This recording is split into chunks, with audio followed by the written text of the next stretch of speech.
months. Bad apple. Happy International Women's Day. It was a few weeks ago, wasn't it, really? Because we're recording it on International Women's Day. And have I got a fabulous woman for you? It is indeed Kat Hepburn. Kat Hepburn is a Scottish poet. She's a spoken word artist. She's a scriptwriter. She's been described as a flawless writer. She's scarily relatable. She's sharply accurate. She's got 2 books out. Her other one, #girlhood, and then a new one, which is called Dating Other Hobbies, and it's coming out soon with Burning Eye. So we're kind of going to chat about that a bit today. Let's welcome her to the virtual stage. It is indeed Kat. Woo! Woo! Hello, how are you? I'm great. Welcome on this miserable morning. It's miserable here. Is it nice where you are? It is. It's a sunny day, so yeah, I'm in a really good mood. The sun makes me happy. Oh, excellent. I feel dead lucky that you sent me over the PDF of your book last night. I'm like, I will buy a real copy.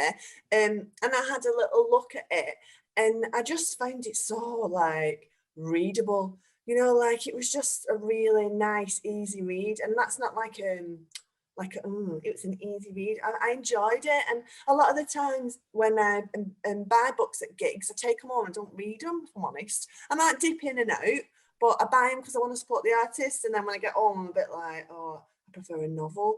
And I feel like your book kind of has that narrative flavour. What do you think, Kat? How did you feel when you were writing it? Yeah, well, first of all, thank you so much for those kind words. It's been a nice experience being able to send it to other people, other writers, and people like you who are interviewing me, and other poets and things like that, because it's sort of like a warm-up for it actually being released out into like the big bad world, which is a pretty scary thing, you'll know yourself. So it's nice to kind of be sending it to people and get this kind of nice positive feedback. But yeah, I think it's different in a way narratively from Girlhood, because through all these different experiences, but Dating Other Hobbies is like loads of different characters. So in a way it's narrative because it follows them all going through a kind of similar stage of growing up in terms of like your early 20s all the way through to your early 30s. But they're also quite standalone pieces as well. So it was quite tricky kind of putting them in a specific order, because I was like, where do you start when you're not actually following that kind of rigid narrative structure? So there was a lot of trial and error with that. I really love like the vignettes, like the moment in the bars, like the moments sort of like in various people's beds and flats. Like I'm always a bit too scared to write about sex. I'm a bit like awkward about it. I always think my mum's going to be watching. How's that felt, writing about kind of sexual experiences and dating? Yeah, well, I've always sort of leaned into that kind of subject matter. I've always written stuff about dating. The first ever poem I wrote was about Tinder. It didn't make it into this book, but it's always been about that kind of thing. But for this book, it was like actually having to write about characters having sex, and I did like a bit of reading on it, and then I realized that it's actually not about the sex. It's like all the stuff around the sex that's what's really interesting, like the lead up to it, the night before, the morning after, the sort of crackling like tension. It's the bit around sex. But yeah, I know what you mean about like your mum watching or reading. It's a bit like, my mum was like, oh, it would make a lovely like Mother's Day present. And I was like, would it? I don't know if it would. I don't know if you want to read those words that I've written about getting fingered, but who knows? She might be more open-minded than I think. Like when I was looking through the contents, I was like, I thought, there's one called Fake Baked Knees, and there's one called Blowjob. I want to read that one. And then when I was reading through, and different ones were like speaking to me, there's one called Fuck, which was like about like, I don't know, what would you say Fuck was about? Like, well, it's about a fuck buddy. That's why it's called Fuck. They're all quite simply named poems and stories. But it made me laugh. I was thinking about the different words we use, and like this, the way we kind of label people. Like I know when I was dating, like my single friends, we like call like the person we're dating like some name like Construction Dan, yeah, or Smelly Day. you know, Yeah. kind of vibe. And I think I've gone out with a smelly Dave as well. hashtag not all Daves are smelly, probably. Yeah. Awkward. And how do you feel about doing one of the poems book?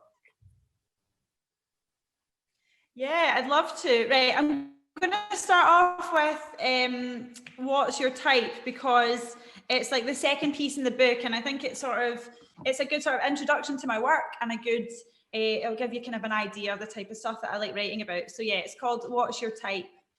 What's your type? CrossFit fanatics with designer dicks, girls with short fringes who are into politics, bespectacled cardigan wearing Guardian readers, broad-shouldered rugby buffs who spray in their receders, pasty eco-warriors who look like they don't wash, tall, toothy, horsey people who don't like being called posh, wiry academics who smoke rollies and drink craft beer, coke-snorting DJs who have problems being sincere, curvaceous lassies bearing tattooed angel wings, dominant older women who love to use sex swings, men with big wallets, shiny heads and shiny shoes, spice boys who get their teeth whitened and only shop in crews, guitar playing beach bums too stoned to call you back, angular jawed handsome megalomaniacs, steroid taking fuckboys who only wear North Face, busty garden fanatics who have expensive taste, shorter than average life and souls, always telling jokes, emotionally unavailable artistic commitment phobes, skater chicks with piercings, tats, fake tan and vans, gobby daddy's girls who talk loudly with their hands, overly assertive cat people with a penchant for Merlot, bearded men who drink tequila and practice stick and poke, extroverted socialists who tweet more than they march, workies with great chat who look sexy driving cars, smoothie drinking gym bunnies with peachy bubble bums, men who look like bikers but still live with their mums, false nail wearing sarcastic single mothers, kind-hearted introverted wannabe drummers, shaved-headed punks who bake their own bread, people who the minute you're over will sleep with your best friend. Thank you. I love that one. When I read it, it made me laugh because I kept thinking, oh, that's kind of a bit like me, like super eclectic, like what's your type? Pretty much all of them, really. Yeah. But one of the things I thought as well is I thought like it feels really like bi friendly. Like how important was like LGBTQ plus representation in the book? What were you thinking in terms of that sort of thing? Or? Yeah, it's interesting you asked me that, because I didn't think at all about that kind of representation when I was writing my first piece. I think like when you're writing your first book, you're just like, I've got an idea, I'm going to do it. But this one, there was a lot more thought went into it. So yeah, I did want to investigate bisexuality and explore it in a way that like maybe people aren't overly used to seeing it in kind of mainstream media or books or whatever. So yeah, it was important to get some of those voices through. I couldn't give everybody a voice, but definitely bisexuality for sure. Well, I feel like it's a bit of a relief sometimes when you read something like that. I know like my daughters are teenagers and the landscape is so different from the landscape when I was a teenager, like in the 90s. And I know that they are keen and eager and they want to read books with representation. So I don't know, I felt like a sense of relief when I thought, oh, I'm kind of glad it's not just like, you know, hetero-centered. Yeah, do you know what I mean? Yeah, totally. I think people are just bored of that narrative, bored of those conversations that are all centered around kind of heteronormativity, and there's like a time and a place for it. But yeah, I think it just makes life more interesting when you explore the people that are living their lives differently from you or differently from you know the majority. It's like the spaces that are inhabited by the other are more interesting, I think. It is very, though, it's very working class, I would say. Would you say it's very Scottish?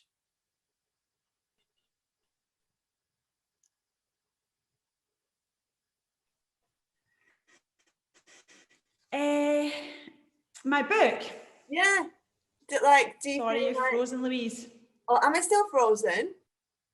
Or am I still... No, not anymore. You're unfrozen now. Yeah, sorry about that. So that's saying... okay. So is the book Scottish? Probably the book is got is part of their character, and there were some characters that I thought this could maybe be set in London. So I tried to kind of isolate non-Scottish readers, but I also wanted to have a bit of that like Glasgow flavour in it. So I was trying to get that balance right when I was writing it.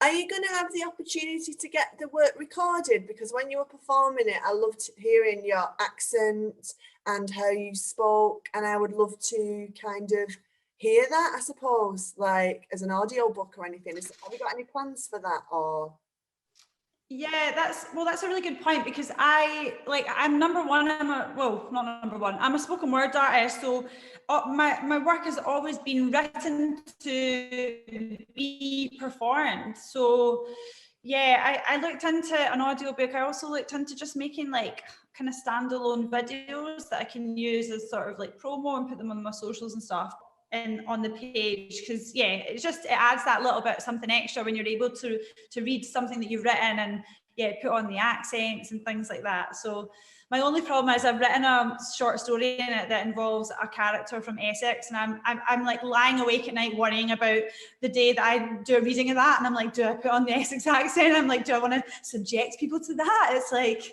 it's like hard to know when to like take on the characters. yeah, totally. Like, I can feel your pain. I can't do an accent, and then also you're like, oh, like, am I going to come across as though I'm patronizing this person? Or like, because I tend to often think that people with really I love all accents, and I love really, really strong accents. So like, no matter if you've got a really strong accent, I often think, oh, you must be a little bit like me. I don't know if that's true or not, but I just kind of, I don't know, I suppose I relate to that. So as well as you've got the new book coming out, Burning Irish, it's exciting, and you've been running Sonic Youth online. Are you calling it Sonic Youth Social Club?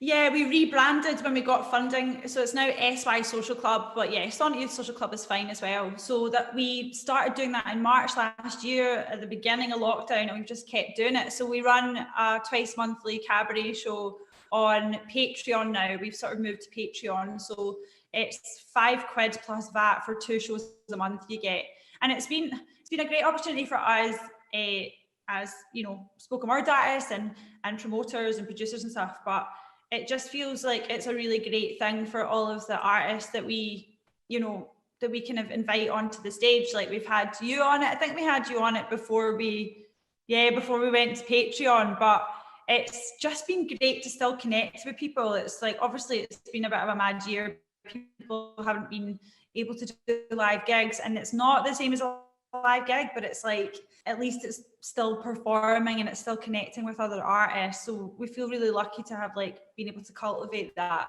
for sure. And you've been doing a podcast as well, haven't you? Tell us about the podcast.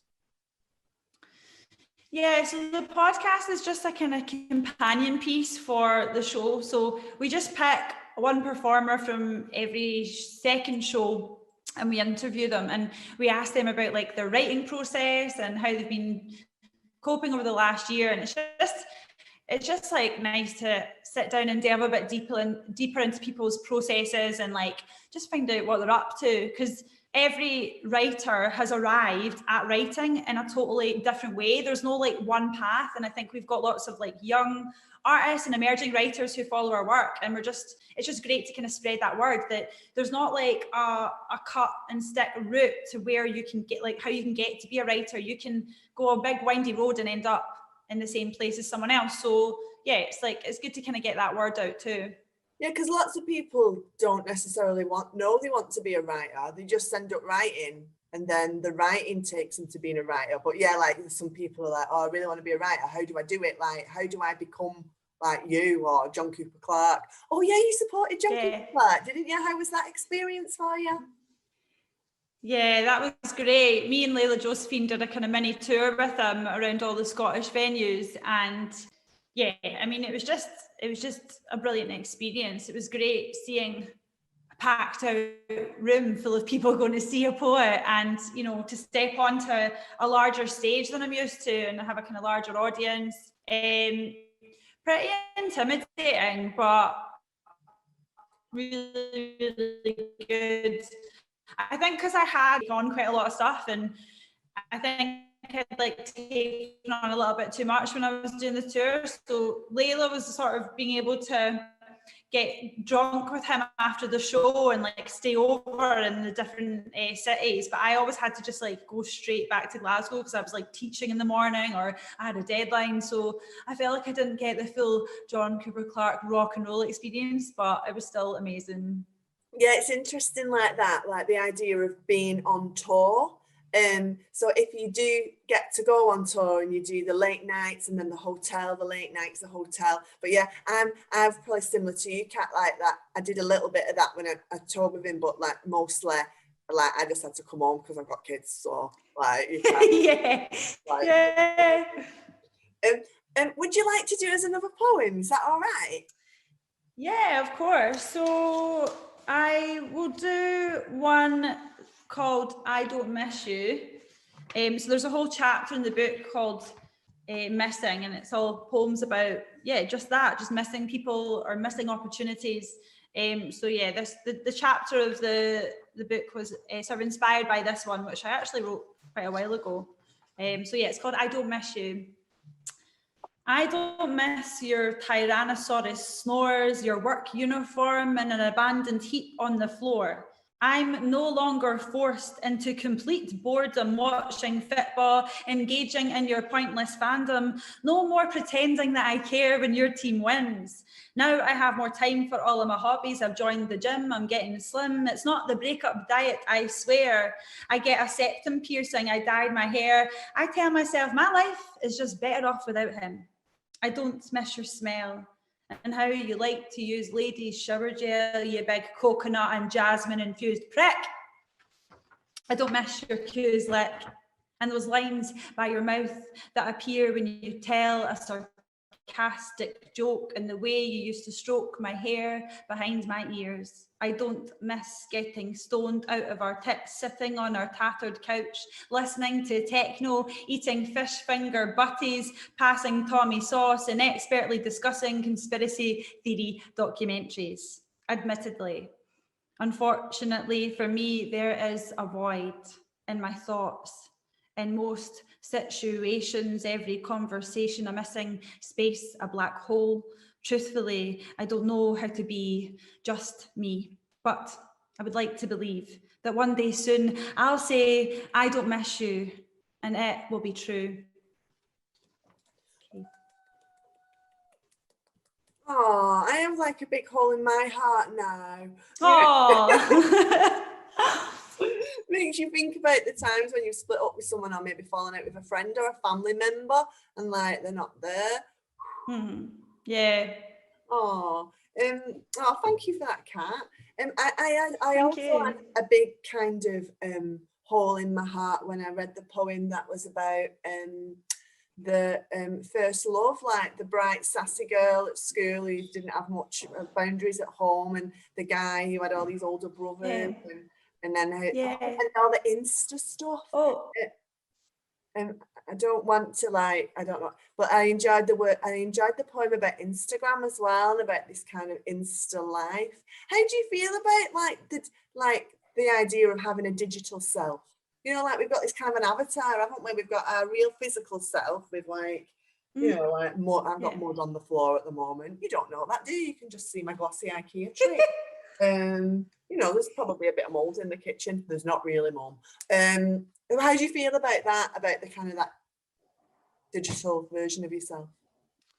Yeah, that's a good question, and there is there's another chapter in the book called Digital, and all the poems are sort of about that. And I think one thing that you will have noticed when you read the book is that there's all these sort of conflicting things going on. So that sometimes the digital life is like a good thing, you know, like the connection of meeting people online, but then other times it can be damaging. And I think it's a sort of two-edged sword with social media. I love it because it helps me connect with people, new audiences and fans. And I just see it as an online portfolio. but all the while knowing that it's kind of all fake, and so is everyone else's social media. And so I think we just have to kind of keep like remembering that. But I guess, like, you know, you're talking about having teenage daughters. I guess it's like, I'd be interested to know what their opinions are, because they've grown up in that digital age. Whereas, like, I remember when we got like our first computer, like I do remember a life before internet. So it's like, I feel like we come at it from like a different point of view. But overall, it's been really positive for my career and positive for me sort of pushing my work as a poet. I'm still trying to get to grips with how to kind of externalize the script writing process, because it's like a lot of, like, 2 days a week I'm like writing scripts, but it's so hard to like show that in social media, that I think just other stuff floats to the surface, like the poetry. So yeah, I'm still kind of trying to like figure out how to like be like, oh, I'm doing that too, by the way, without pushing it. Do you know what I mean? Without it being too like forced. Yeah, I can understand that. I've been doing a project recently, and we've been sharing the artist journey a little bit. But it's been easy because we've been out in the woods and stuff, and just taking pictures, like, here am I in the woods, you know, like doing research. And I feel like sometimes, like, if it's something like script writing, I don't know, like, if I feel like if we had more digital skills in terms of, you know, like, you could do like mind maps and, you know, draw them on your videos. Like, I was thinking about this, and this is the character journey, you know. But I have to feel like, as poets or people who primarily performers, developing those digital skills in terms of almost like animation, that is kind of necessary to kind of put some of that thing, you know, like, I don't know. Yeah.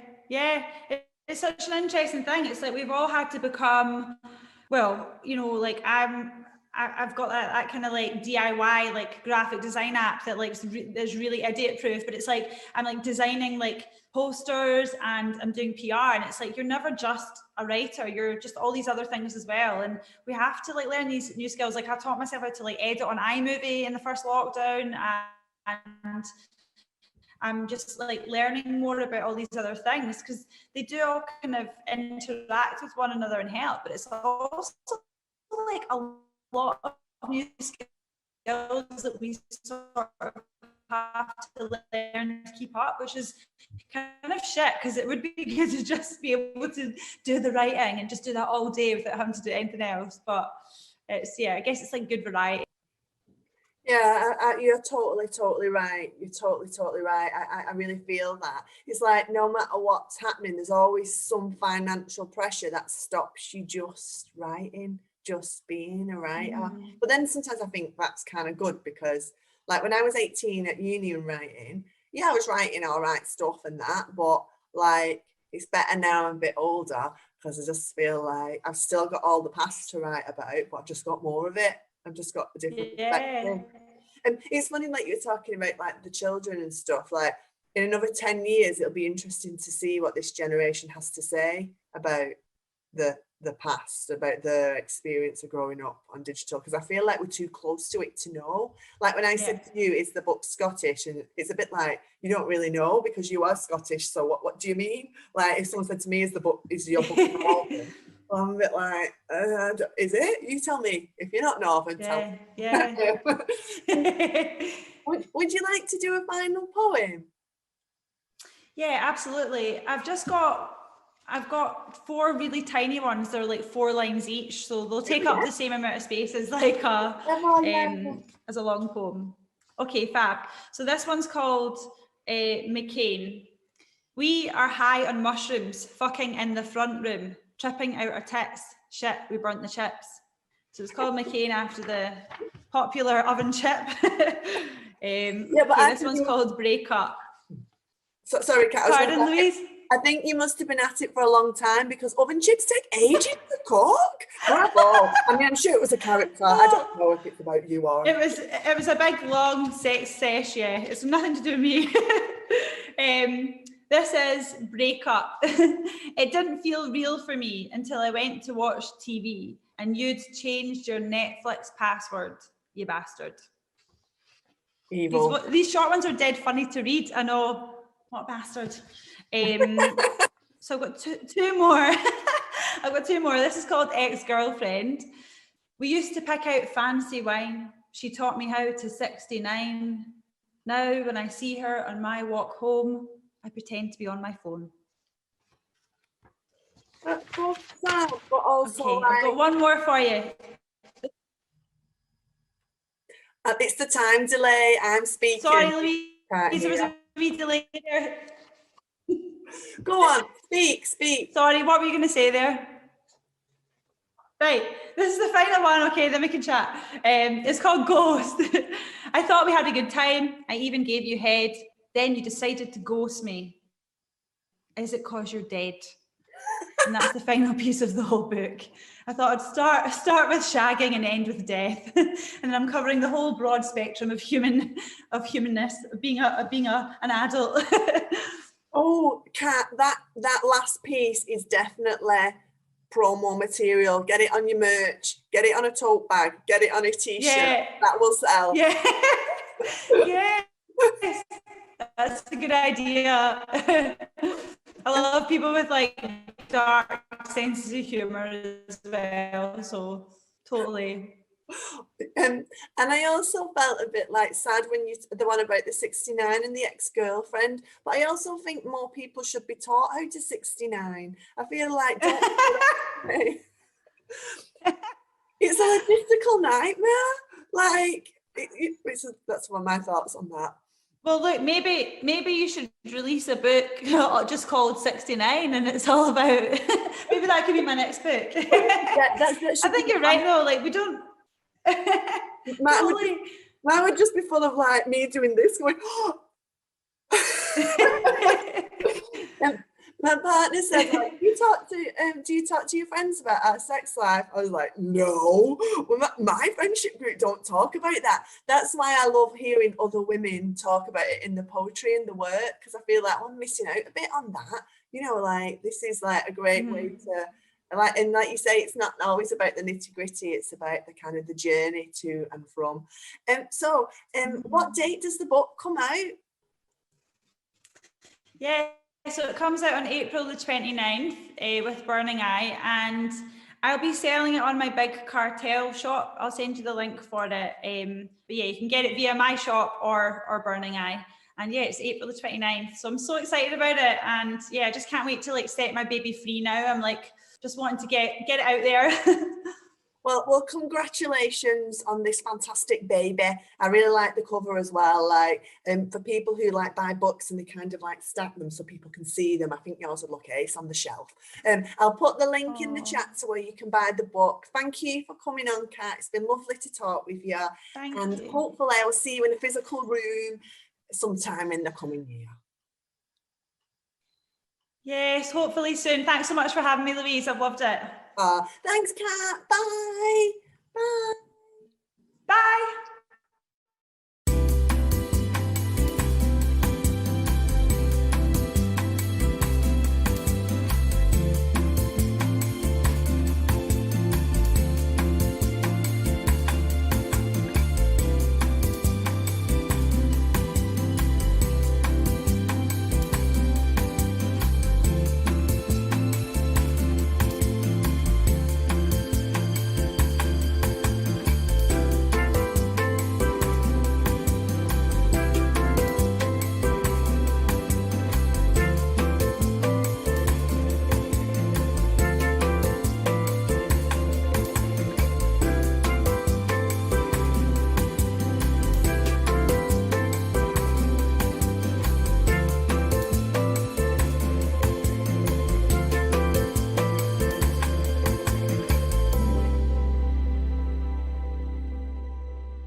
Hello everyone, welcome back to the second half of Bad Apple. I am so happy to welcome Kirsten Luckins. I'll tell you a little bit about Kirsten. She is artistic director of Tees Women Poets, so she's up in the northeast. She's based up there. She's a poet and a performer, and as an artist, her practice deals with the ideas of compassion and playfulness. She's kind of like an impressive woman. Like, she directs, she dramaturgs, she produces, and she helps other poets on their journey, which is amazing. She's got a book, like an older book called The Trouble with Compassion with Burning Eye, and a really cool, fun little pamphlet called Utterly Otterly, where she's done the illustrations in, which I absolutely love and sometimes use with my groups. But today we are here to discuss her new book, Passerine, that's how you say it, Passerine with Bad Betty Press. So let's welcome to this digital stage, it's the wonderful Kirsten. Oh, it's lovely to see you, Sir Kirsten. Welcome. Hello. It's really nice to see you. Feels like it's been, well, it probably has been years now. Oh yeah, been ages. I think, did you come to when I came up to the northeast in that, I don't know the place of it, Julie Easley runs the session. Oh yeah, for Diverse, yeah. Yeah, that was good. Okay, well maybe then we'll start by tell me a little bit about Tees Women's Poets. What does it mean you're the artist director? What do you do up there? Right, okay, so Tees Women Poets, collective of women who write poetry, live or work in Teesside, any age. So our youngest member is, I think she's 17 now. And we've got two kind of teenagers and their mates who come a little bit. And then our oldest member is, she might even be coming up to 80. We've got a whole range of women, and we're just united in the desire to write poetry, and some of us then are very keen to perform poetry as well. And as it happens, it turns out we're all mostly quite fierce feminists and socialists. Funny how that happens. That wasn't in the joining up instructions, but it seems to be how we are. So it started up as a project back in 2011 when I was still producer in the Northeast for Apples and Snakes. And it was one of many sort of outreach community development things that I did. And there was a real big feeling at the time that women wanted a place to come and share their poetry and practice together. I'd initially started by thinking that it would just be for everybody, like a scratch club for everybody. And then numbers weren't great. So I asked what's going on, and the women said, we kind of don't want the men in. We kind of just feel the need to have a space for us, and gain some confidence to go out into Teesside where there was a lot of men on the open mic, but maybe not so many women at that point feeling confidence, which I think has changed quite a lot, hopefully, because we exist. So it started way back then, and we've done loads of different projects, and we've had women come and go, and we've had women sort of stay in like the whole of that decade. And when Apples and Snakes rolled back out of the north, the last thing I did as producer before that job finished was I wanted to make the project stand on its own. So we paddled like heck, and we got a bank account, we got trustees, and we're a constituted group now. And yeah, as artistic director, really my job for the last year has been just to keep it going, just to get us through pandemic year, keep the workshops going. We've got a writing workshop and a performance workshop, did a few socials when we could, and now we're moving into the next year of it, and I've managed to get a bit of big lottery funding. That's so exciting. we can keep going for another year. Well, it's important because it's like International Women's Day while we're filming, although it'll be out later on. And I know that you've done some work around women, other collectives, and the idea that as a group we are stronger. But you did mention about like surviving the lockdown, surviving pandemic. You've got another project, haven't you? Is it some sort of reading club online? Yeah, I did. Oh, yeah.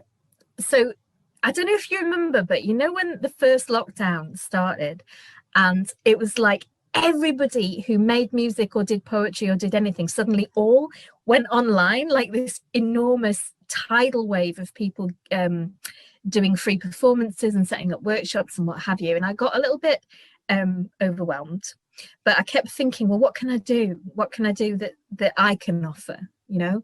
And I just sort of held back a few months. And then halfway through last year, I thought, actually, what I can do is I can bring people together to read poetry. And I'm a big reader of wide reader of poetry.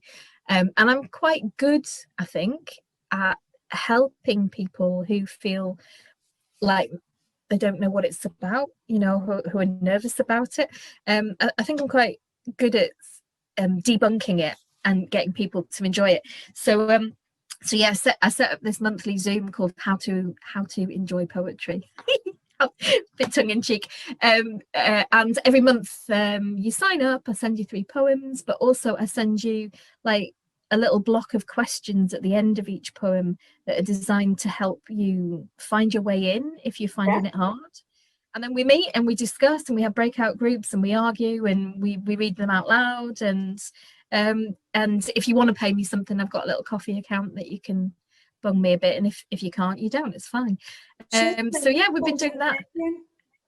This sounds so amazing. Can anyone join? Is this open to anyone? Ooh, okay. Well, I'll put the links in the chat, you know, so that if anyone's watching and they're like, oh, I would love to join your poetry reading group. I mean, I might love to join it. It sounds a little bit like the best bits of English, because I quite like. I know a lot of people get turned off poetry at school, but I actually loved English at school, and so it sounds like you get to just chat about. And the poem's short, and it's not like when you go to a normal book club and you're supposed to have read the novel and you're like, oh my god, we're supposed to meet in a month or something. Like, no, it's really good fun. Like for example, the next one, I'm actually doing it tomorrow as we record.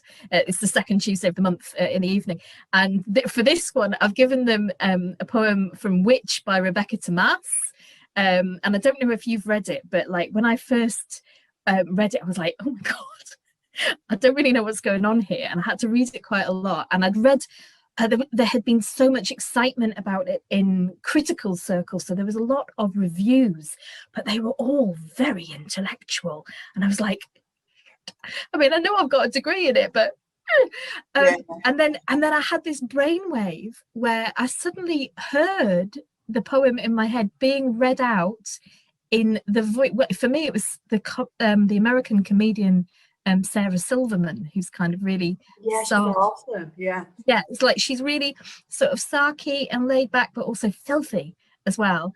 But it also works if you imagine it in the voice of Sarah Millican, because she's also got that kind of, I'm demure but I'm filthy, and the poems in which they're filthy, you know, they're deliberately obscene and weird and filthy, and there's loads of feminist pagan eco-anarchy going on, and it's amazing. So that's what I've suggested that my readers do. I've sent them this poem and I've said, right, read it out loud as if you're Sarah Millican and see whether that helps.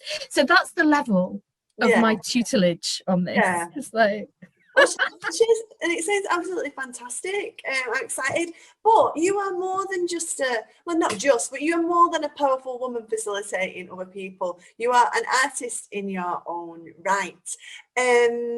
What sort okay. So you've got this book. When is Passerine out? Is it out now? It's out now, yeah. We officially launched it. I've forgotten what the date even was. I went to a bookshop, Louise. I went and I sat for real in Drake Bookshop in Stockton. They opened it for me so that I could be surrounded by books. It was bloody marvellous. But you can see the launch up on Bad Betty's YouTube channel, because it's Bad Betty Press that it's with, and you can buy it from them. I'll put the link in the chat so that people can have a look at that launch and also buy the book. So you sent me a little PDF of Passerine so I could have a look at it, and I was just absolutely blown away, like the use of imagery and the density of it. But I found it easy to read, but not easy to read in a way that, like, I want to read it again and again. Like I loved. So each of the poems are called Dear Sophie, and it feels a little bit like letters or a diary entry almost. Would you be okay to read one of your poems from Passerine? Yeah, sure, absolutely. Yeah, About it. yeah, and they are both letters and diary entries. Actually, I wrote it over a year, and what I did was I wrote my morning pages to Sophie every day, so they were like a journal, and then at the end of the week I brought them together into like I mined it for the poetry, which is why there's about 50 poems, and then they all became letters. Yeah, let's do this one. I've opened it at random. Dear Sophie, 20th of October. If only I could fly, I could grab a handful of those clouds to knit a baby's blanket. If only I could knit. You could make a set of juggling balls out of 6 balloons and a kilo of rice. You could make a boy out of prayer and a home out of necessity. Still, your body evicted you nightly at the end of a cattle prod. You were your own hostile environment. If charity begins at home, I say home must be made bigger. Now we are cloddishly falling from the continent. Perhaps it's for the best that you are in safer ground. If you are, I don't know. If buried, you have unbecome. If burned, you clouded. Oh, thank you, Kirsten. So I suppose, like, as I read, my first question to myself, who is Sophie? And I've got various interpretations who I think Sophie is, as like a reader who knows you in part as a person, but not in full as a person, I suppose. And I liked, as I read, I thought, oh, is this Sophie? Oh, is Sophie this? And so I suppose, who is Sophie? Who are you writing to? Sophie's really Sophie. Sophie really is a person, was a person.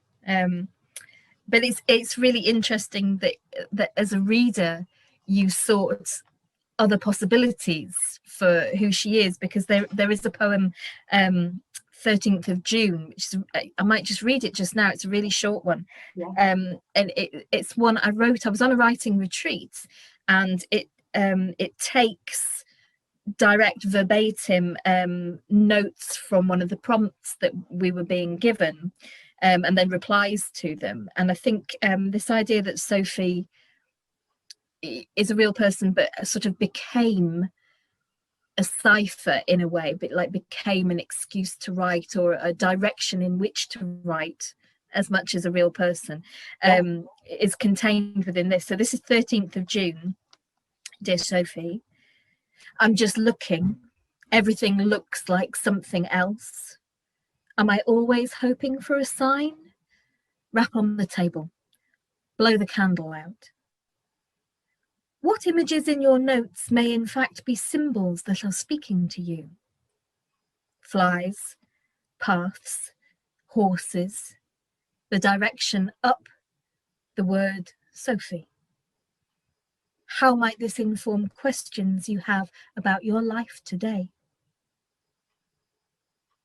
It's just like a little fragmentary thing that at that point of writing, I was becoming aware that, I was writing to a dead person. So Sophie Canning was a friend of mine. Sophie was loved by many people. I loved her. I shared houses with her at various points, but I was by no means her only friend or her best friend, or she's not mine. But she was a lovely person, and she had this bird-like quality to my mind, because she was very small and delicately built, and sort of a little bit scruffy haired and brown haired, and she also had this migratory quality. So she was a French woman who had studied in England, and who had kind of come between France and England and settled some of the time in Newcastle, where I was living at the time. But then she also started traveling to Brazil quite a lot, because she got involved with clowning and working with children in the favelas in Brazil, and she was doing a lot of voluntary work over there. So she would be here one day, and then the next day it'd be like, oh, she's in Sao Paulo. Yeah. or oh, she's gone back to Brittany, or whatever. And she had this kind of migratory quality to her, and this international and European quality to her. So I try to speak to that a little bit in the book. But she was also epileptic, hence the poem that I read saying that her body evicted her at the end of a cattle prod. Like, she had grand mal seizures, and slept very poorly, and was often fitting throughout the night. And she died very suddenly. She died very suddenly in 2016, and I didn't know about it for quite a while. And when I did find out about it, she'd gone back to France to give birth to her son and to be with her family, and I hadn't seen her since her boy was tiny.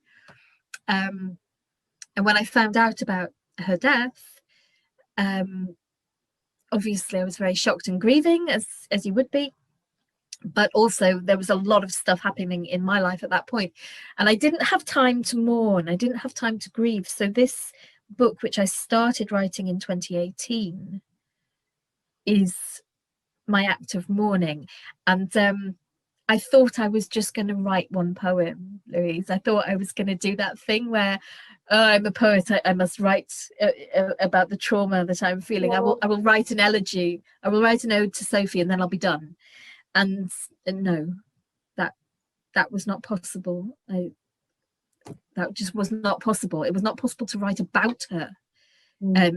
But it became possible to write to her and through her into whatever this is that has happened. Because she sounds like a really interesting, amazing woman, and she sounds like a great friend to be able to have. And when anyone who we love or have loved passes, or we don't see them, that sense of, oh, I just want to tell them something, I just want to speak to them. So it feels like when you're writing these sort of like morning papers, that it's kind of keeping that connection, maybe.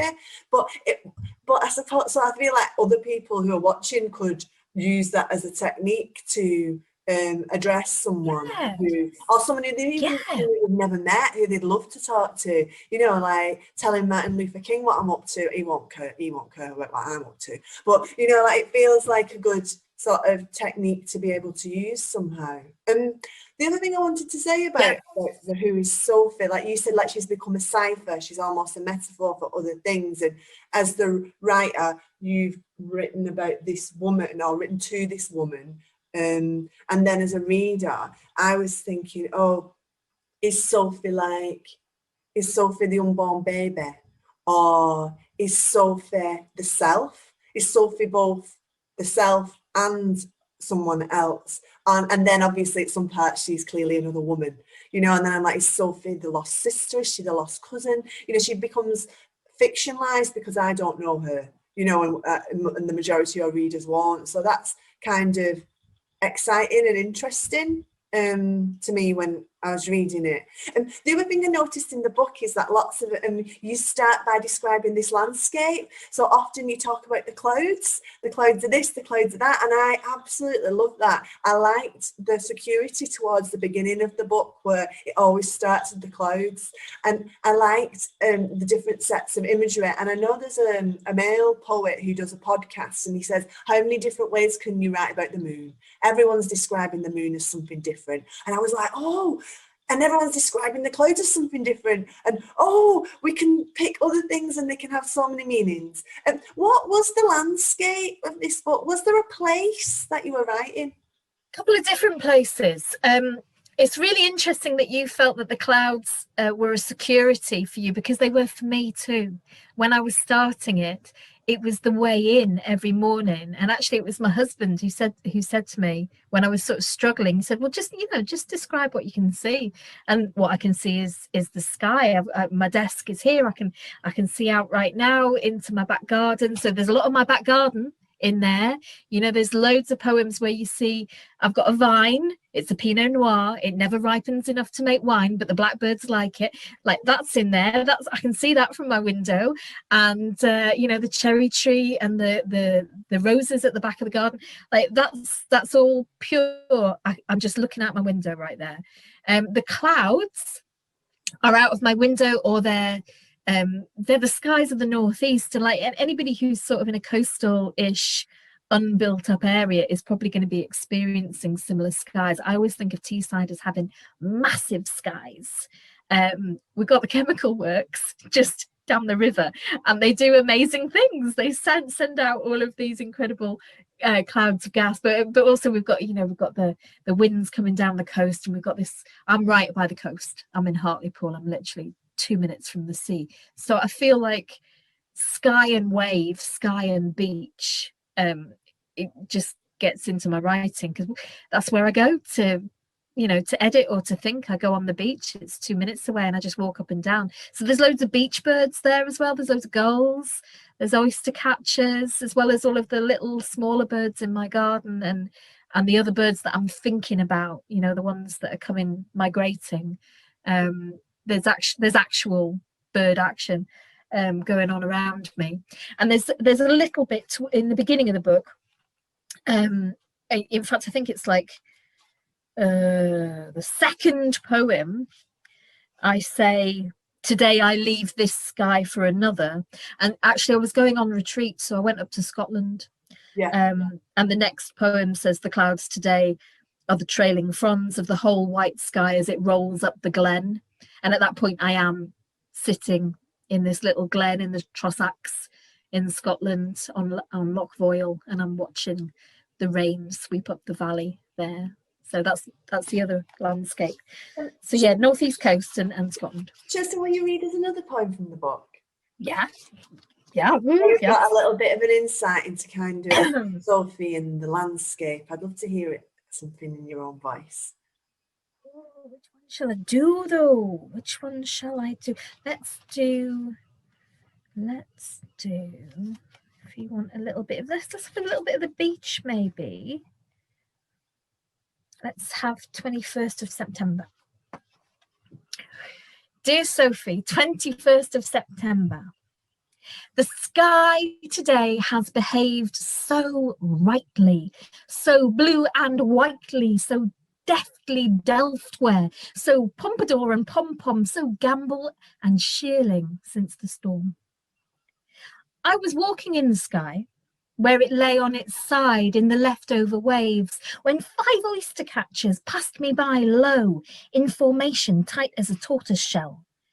A boy band pivot, a flash of nutty chevrons, and just like that, it was autumn. Awesome. I remember reading that when I was reading the book about the boy band and the chevrons. Yeah, I like to hear it in your voice. Like, I feel like you put in your bio, go on, and like a multidisciplinary artist. But kind of, what does that mean? What sort of artist are you?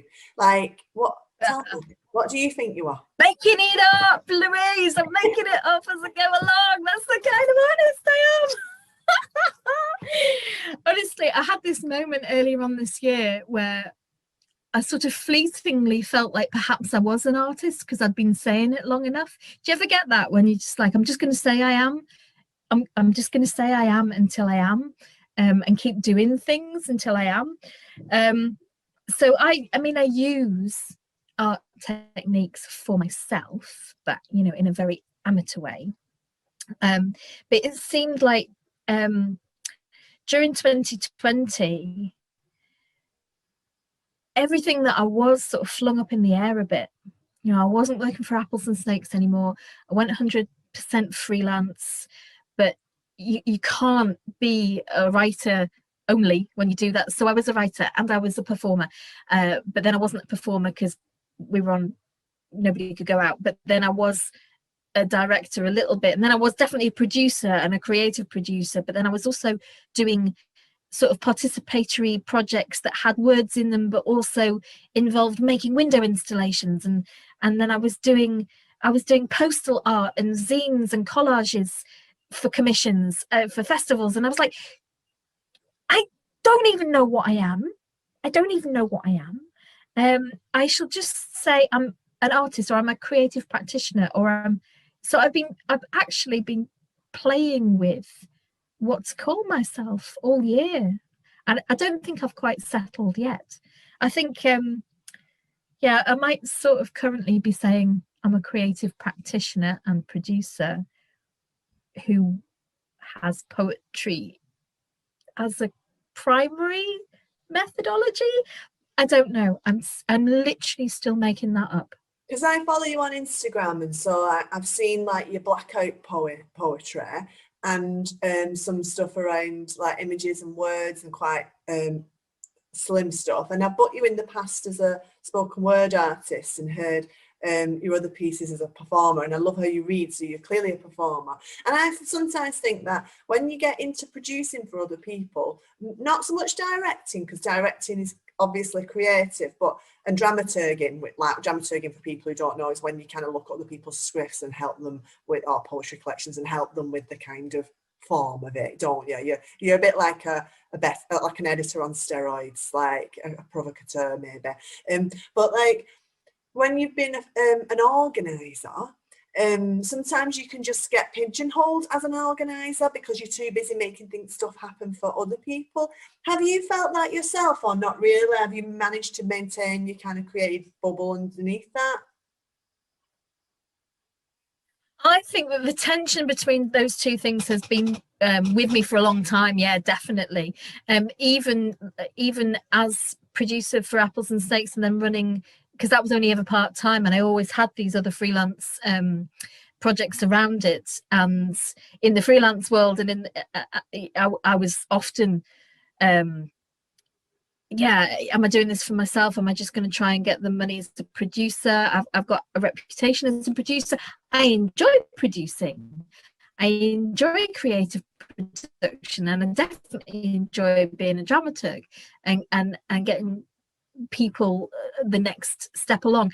And but also, then the ego rears its head and goes, yeah, but what about me and my poetry and what's goes, and written collections, and I do love making, but I do feel tension, and partly it's tension inside myself about not wanting to be a selfish egotist and wanting to do good in the world. Like I want to help other people, and I want to I want to help other people be their best creative selves. Like either an individual who's written something and has a creative vision, but it needs birthing a bit, and I can help with that. Or like with the Tease Women, somebody who's never even thought of writing, and getting them up on stage, that kind of big, that, because it's enormous, isn't it? It's fantastic. So I get a lot of satisfaction from helping other people creatively.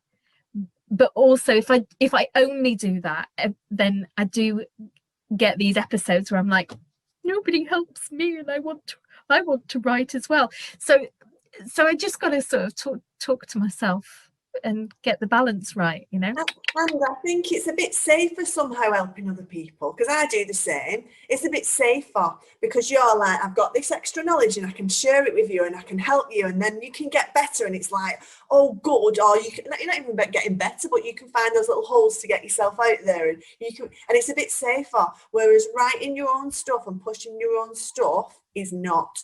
Now in Passerine, like I could see there's a certain amount of kind of self-consciousness of writing, because it's quite, I wouldn't say it was totally experimental writing, but it is dense literary writing that is very easy to read, but it's also on the experimental side, where the words are in different places on the page, and the imagery and the words are stuck together. And if you're not used to reading that sort of stuff, you might be a bit like, oh, what's going on here? And if you are used to reading it, I think you'll just be like, oh good, I can watch this and this be a good I can read this and this be a good version of it. But yeah, so I noticed some self-consciousness around writing. Like you had a bit with an emoji in, and you start the thing with drat about poetry, and it's like, I don't know. So do you feel self-conscious as a writer still? Whether I'd say self-conscious, because that it makes me feel like that I'm interested in what poetry can do on the page. Yeah. And I read experimental writers, and sometimes they go too far for me. Sometimes it just leaves me cold, but I'm looking for the perfect match, really. I'm looking for the match of form and function as a reader and as a writer. Like, I love it when I can tell that, okay, so I'll tell you what opened it for me. Sarah Howe's Loop of Jade. If you've never read Loop of Jade, for the love of God, read Loop of Jade. It is not an easy collection, but neither is it completely obscure.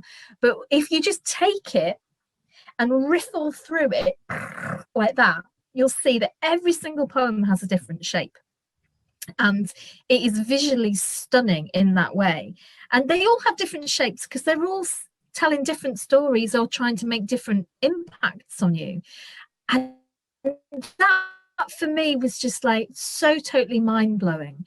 And now it's like when I mentor other people with poetry and when I write my own poetry, it's one of the bedrock questions is, what you're trying to achieve in this poem, is this the best shape for it? Sometimes it is, but sometimes like it's great to just ask yourself that and say, oh, well, there's a million different shapes. It doesn't have to be all down the left-hand side like a little blocky, but we're so used to that. And everybody writes it like that because that looks like a poem. But at different times in all cultures, poems have looked different on the page. They've been longer, they've been in different formal stanzas, this, that, and the other.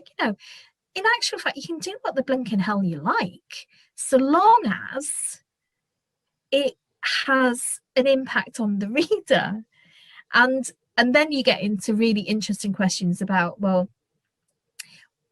how do you achieve that impact? And that's why I always come back and tell people that you've got to read the poems out loud, because then you'll get a sense of why they're the shape they are, because it'll make you do something. I kind of want to segue at this point a little bit into Utterly, because I think for me, my impression is that part of the reason that I think you seem to be closer to the visual arts in your work. I think that maybe your eye sees things and like you illustrated for otters, and it's the same sort of skills that lets you do blackout poetry, and the same sort of skills that looks at how the word looks on the page as opposed to just looking at the words themselves. And also I feel like it connects into a little bit around that idea of being playful. Like that, this is a playful pamphlet. Do you mind reading something from Utterly? No, not at all. The Utterly was very playful, although there are some serious ones in there. A lot of them were quite ridiculous because I wrote them during NaPoWriMo, and it's like, well, I've only got a day for each poem, so I'll better squeeze it out, and sometimes they just came out ridiculous. And I suppose, like Dear Sophie, it does have that sense of regularity, in terms of your writing practice. You're like, I've got otters, I've got 30 days or whatever it is for NaPoWriMo, blah, blah, blah, National Poetry Writing Month. So it's a similar sort of discipline, I suppose, even though the content is totally different. I'll do Double the Otter, which is, I don't know whether you can see that, but that's the illustration. Otters. So the prompt for this one in NaPoWriMo, the daily prompt was write a poem that incorporates the idea of doubles, which they meant us to be thinking about doppelgangers and stuff like that. But I immediately got this ridiculous picture in my head of, otters are sort of long sausagey things, and I just thought, what if, like bacteria, they could just like double by splitting down the middle, and I got this idea in my head of these otters just doubling and doubling and doubling. So I wrote Double the Otter. Double the otter is double the fun. If you could have two, why would you have one? Double again, so your otters are 4. That's 80 sharp claws on your new parquet floor. But 4 is no party, let's make it 8. And when you consider their full-grown weight, that is almost 360 kilos of otter pissing all over your dado. Imagine the stench when you get to 16. Ooh, never again will the hearthrug be clean. And the destruction that one 32 otter raft can wreak on your freestanding cast iron bath. When the sum of the blighters hits 64, flee from the mayhem, move in next door. Just pray that they don't take up playing bassoon, this 128 otter commune. You may be afflicted by pains existential if otters keep breeding at rates exponential. Oh, that's so fun. Like, that's the versatility you've got, Kirsten, isn't it? You've got your kind of spoken word performance side, and I remember reading you performing a great poem at the Old Courts to do with living in Japan and maybe karaoke. Have I made that up? Like there was a geisha one. There's an otter one where they're shape-shifting man-eating otters and they eat Boris Johnson. I think it might be from your other book. It might be. One. Yeah. So it's nice to see these different sides of your writing. So I feel like we're coming towards the end of our interview, and I'm so sorry I've kind of segued off Passerine onto otters, but it's because I was following the trail and thinking about what sort of an artist you are. It's absolutely fine. Do you want to read one more poem before we go? From anything. You can read from Passerine again, or Otters, or your older book. Let's read one from The Trouble with Compassion. Yeah, we're going in reverse, aren't we? Back through time. We are, and I've not read anything from it in so long. But speaking about sort of writing about writing, I'll do the one called Apple Tree, which is sort of like weirdly a very surreal metaphorical story about how I developed as a writer because I wrote from a very early age. But then I got very, very pretentious in my teenage years, and I sort of knocked it on the head for a while because I couldn't bear myself. So anyway, this is Apple Tree. When I was young, I wore green and carried a rhubarb umbrella, and the sun rubbed my back when I lay down nose to nose with the July lawns and sang all the notes off the ladybirds. Then all my words came from the apple tree, and I sat upmost in the branches of its mind so I could listen and still twizzle the clouds around my finger. At first, I had very little to say beyond pointing and calling names. Bird, sky, spider. Then I found adjectives, and I hung at least 3 around the neck of everything, like nothing was blue that could be azure or cerulean. Eventually, I asserted that all leaves were jade spearheads, exactly as if I had been keeping the armory at the Celestial Palace, which of course I had. Yes, I had. Now, it is possible that the apple tree disagreed. It is possible that I had stopped listening. Older, but not much taller, I moved to a more taciturn locale. Did you know tarmac sounds exactly like the Sibyls speaking Klingon? And concrete is a very difficult dialect to master. Naturally, I spoke to men a lot, as from my vantage point, I often mistook them for trees. From my vantage, they were mostly trunk, but they never offered the deep rooting I was really after. Now, I could have popped back for a chat, But when I was young and wore green, bees were as plentiful as raindrops, and I assumed that apple blossom was never lonely. When I did go home, I found the tree had been executed in my absence.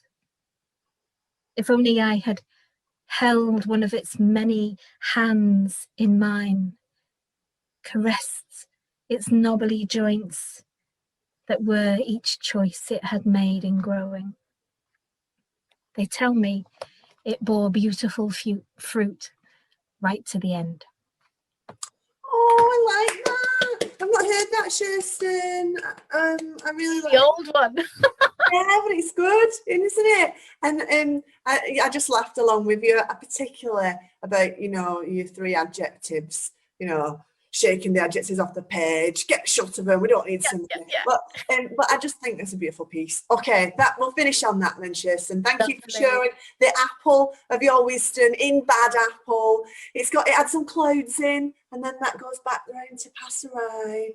We're all right. We're writing about the same things in so many different ways, and it's beautiful. Thanks for coming, Kirsten. I'm looking forward to seeing the physical copy of your book, and hopefully I will see you soon. Lovely. Thank you for asking me, Louise. Lovely to see you. Bye-bye. Bye.